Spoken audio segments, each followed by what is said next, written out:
Indian news analysis के एक नए एपिसोड में आपका स्वागत है और एक बार फिर से हाजिर है आपके लिए एक नए एपिसोड को लेकर के। और आज से हम एक नई सीरीज की शुरुआत कर रहे हैं जहां पर हम आपको इस चैनल पे इंटरनेशनल डिफेंस न्यूज़ भी देंगे, जहां पर भारत की खबरें भी शामिल होंगी। तो आइए इस सीरीज की शुरुआत करते हैं आज की पहली खबर से।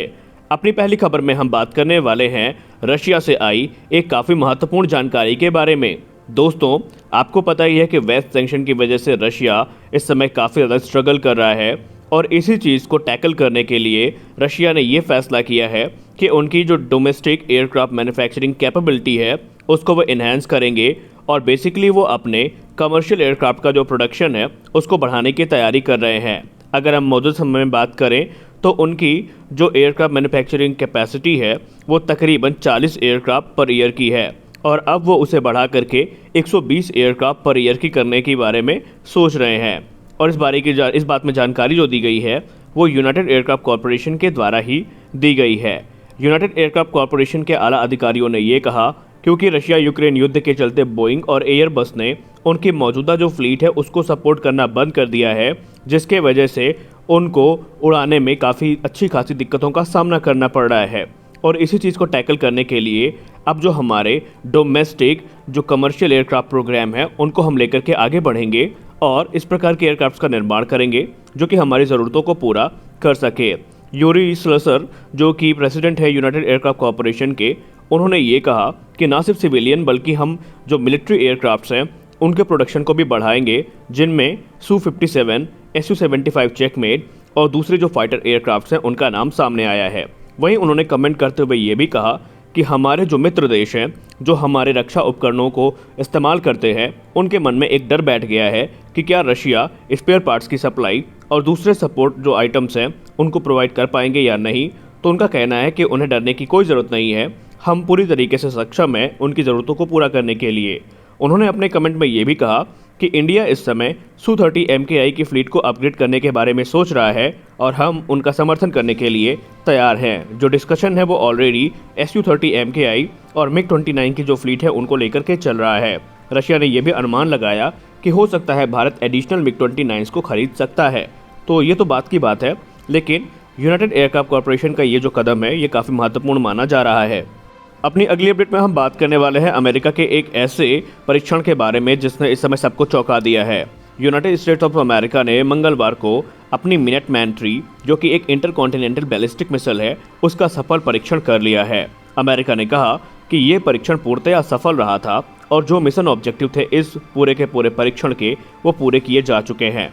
आपको हम बताना चाहेंगे कि इसके पहले 2 बार ये जो परीक्षण था ये स्थगित किया गया था, क्योंकि पहले रशिया यूक्रेन युद्ध और फिर चीन ताइवान के बीच जो तनाव था उसके चलते ये जो टेस्ट है ये अमेरिका को स्थगित करना पड़ा था, लेकिन अब इसे अमेरिका ने सफलतापूर्वक पूरा कर लिया है। आपको बताना चाहेंगे कि एक तरफ जहां चीन और ताइवान का विवाद बढ़ता जा रहा है तो अमेरिका ने अपनी ताकत को बढ़ाने के लिए और चीन के सामने शक्ति प्रदर्शन करने के लिए अपने अत्याधुनिक हथियारों का टेस्ट एक चरणबद्ध तरीके से करना शुरू कर दिया है, क्योंकि अमेरिका चीन को ये मैसेज देना चाहता है कि ताइवान पर किसी प्रकार की बुरी हरकत उसको काफ़ी महंगी पड़ सकती है।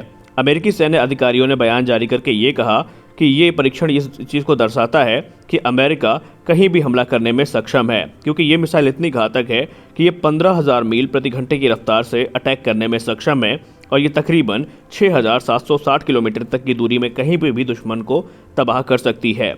और ये ICBM जो है ये न्यूक्लियर वॉरहेड्स को ले जाने में भी सक्षम है, इसलिए इस मिसाइल को और भी ज़्यादा घातक माना जाता है। दोस्तों, आप सबने हाल ही में देखा कि F-35 लाइटनिंग 2 की जो डिमांड है वो पूरी दुनिया में बढ़ रही है और जो देश इनको अफोर्ड कर सकते हैं वो इन्हें खरीदने की इच्छा भी दिखा रहे हैं। लेकिन इसी बीच अमेरिका का एक खरीदार जो नॉर्वे है उसने अमेरिका की US एयरफोर्स से ये रिक्वेस्ट करी है कि उन्हें रेथियन डिफेंस के स्टॉर्म ब्रेकर स्मार्ट म्यूनिशन से इक्विप किया जाए, या उनके F-35 की जो फ्लीट है उन्हें स्टॉर्म ब्रेकर स्मार्ट वेपन जो है वो दिया जाए ताकि उनकी ऑपरेशनल कैपेबिलिटी को बढ़ाया जा सके और वो टारगेट को हाईएस्ट प्रिसीजन के साथ हिट कर सकें। आपको हम बताना चाहेंगे, अगर आपको स्टॉर्म ब्रेकर के बारे में नहीं पता तो GBU-53 को ही स्टॉर्म ब्रेकर के नाम से जाना जाता है। इसे पहले स्मॉल डायमीटर बॉम्ब भी कहा जाता था, जो कि अमेरिका का एक air launch precision guided glide bomb है। इसको लेकर के बताया ये जाता है कि ये किसी भी मोबाइल टारगेट को आसानी से हिट कर सकता है हाईएस्ट प्रिसीजन के साथ। फिर चाहे मौसम जैसा भी हो, इससे फ़र्क नहीं पड़ता। और हाल ही में अमेरिका के F-15EX की फ्लीट को भी स्टॉर्म ब्रेकर से इक्विप किया गया था। और आपको हम ये भी बताना चाहेंगे कि भारत को जो F-15EX ऑफर किए गए हैं, उनमें भी स्टॉर्म ब्रेकर उनके स्ट्राइक पैकेज का हिस्सा होगा। दोस्तों, मॉडर्न वॉरफेयर में ऐसे ऐसे हथियार सामने आ रहे हैं जो कि पहले कभी सोचे ही नहीं गए थे, क्योंकि आर्टिफिशियल इंटेलिजेंस जो एक समय में सपना था, आज वो इतना ज़्यादा आगे बढ़ चुका है कि ये काफ़ी घातक भी हो चुका है। और इसी की झलक हमें देखने को मिली हाल ही में रशिया में। दोस्तों, रशिया ने हाल ही में एक नया वेपनाइज्ड रोबोट सामने रखा है, जो कि बेसिकली एक रोबोट डॉग है जो कि हथियारों को भी कैरी कर सकता है। खास तौर पर इनका जो इस्तेमाल है वो एंटी टैंक मिसाइल्स को और एंटी एयरक्राफ्ट मिसाइल्स को कैरी करने के लिए किया जा सकता है।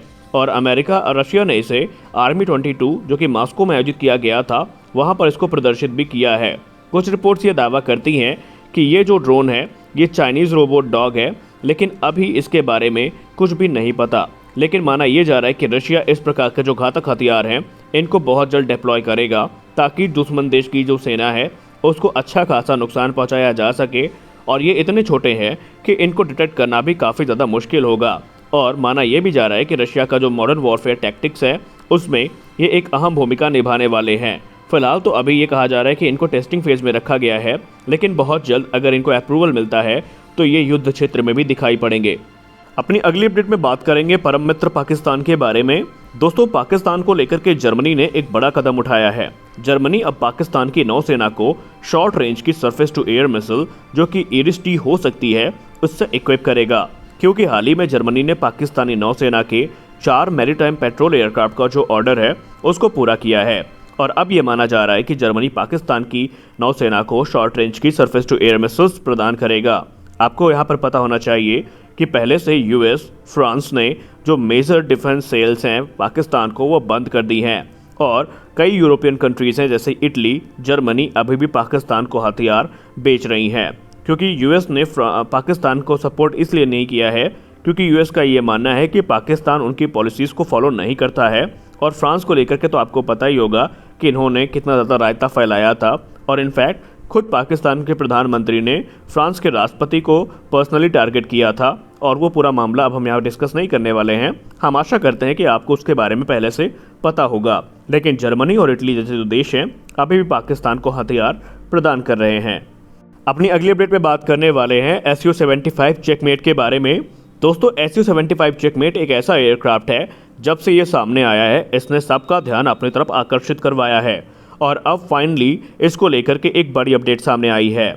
रशिया की जो यूनाइटेड एयरक्राफ्ट कॉरपोरेशन है उन्होंने अनाउंस कर दिया है कि पहला Su-75 चेकमेट की जो पहली उड़ान है वो 2024 में आयोजित करी जाएगी।